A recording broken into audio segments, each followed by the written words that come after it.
Friends, in last videos, I explained about relative strength index, stochastic, and moving average convergence and divergence.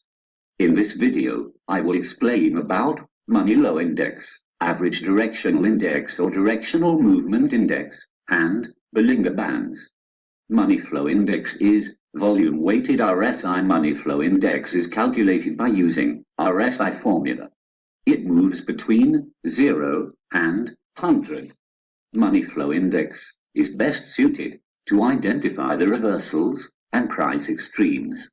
When money flow index rises above 70, it is considered as overbought condition, and when money flow index moves below 30, it is considered as oversold condition.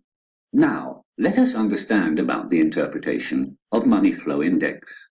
If money flow index starts rising above 30 in the oversold condition, it indicates buying of the stock or the future. Further, if the money flow index starts rising above 70, then uptrend becomes stronger.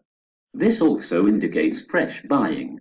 In the case of overbought condition, if the money flow index starts falling below 70, then the price starts declining. It gives selling signal.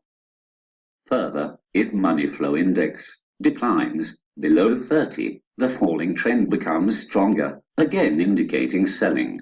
When the money flow index reaches 90, it becomes truly overbought, and when it reaches 10, it becomes truly oversold. The bullish and bearish divergences can also be traded.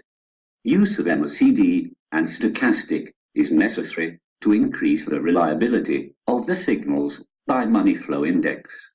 The next indicator is average directional indicator, or AD. Exit indicates about the strength of the trend, whether rising trend or falling. If one trades in strong trend in the direction of trend, the profits will be maximized. The average directional index measures the strength of trend. There are other two indicators along with average directional indicator. One is plus directional indicator and the other is minus directional indicator. These indicators indicate which trend is strong, whether rising or falling. The indicator is shown in the slide. The green line is plus directional indicator, the red line is minus directional indicator, and blue line is of average directional indicator. The upward direction at the average directional indicator's blue line indicates that the trend is strong. If the plus directional indicator line is above the minus directional indicator line and the average directional indicator line is moving up, then the uptrend is strong. If the minus directional indicator line is above the plus directional indicator line and the average directional indicator is moving up, then the downtrend is strong. Let us understand the interpretation of directional indicators and average directional indicator line with the help of a chart.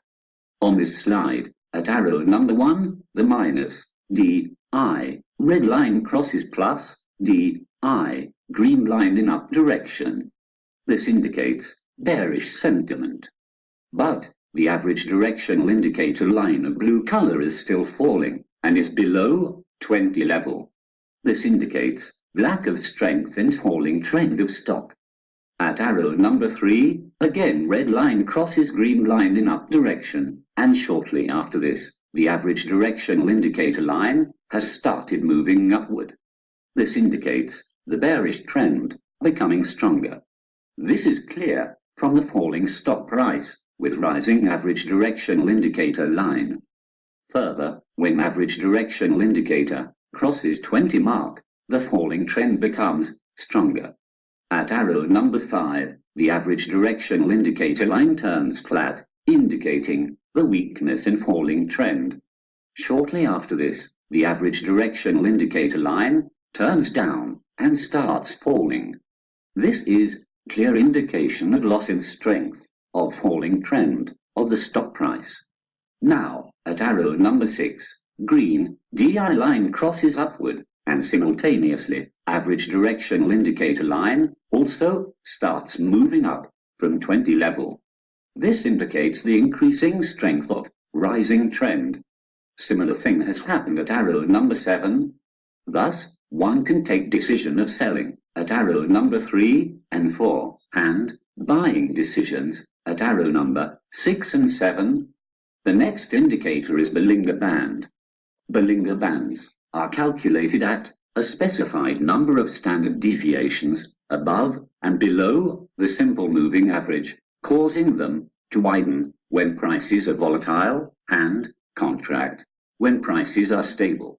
Bollinger Band has 3 lines in it. One is simple moving average of specific period.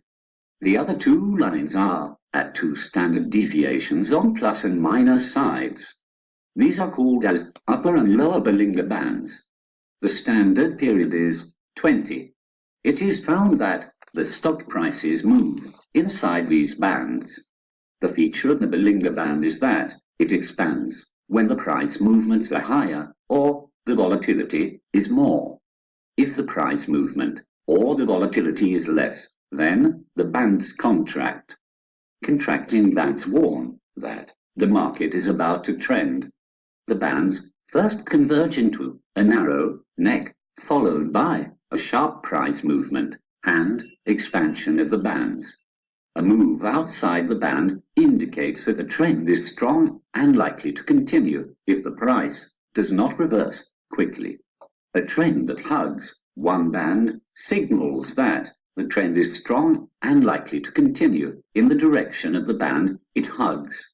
Let us now understand the buy and sell signals with the help of Bollinger Band and MACD histogram.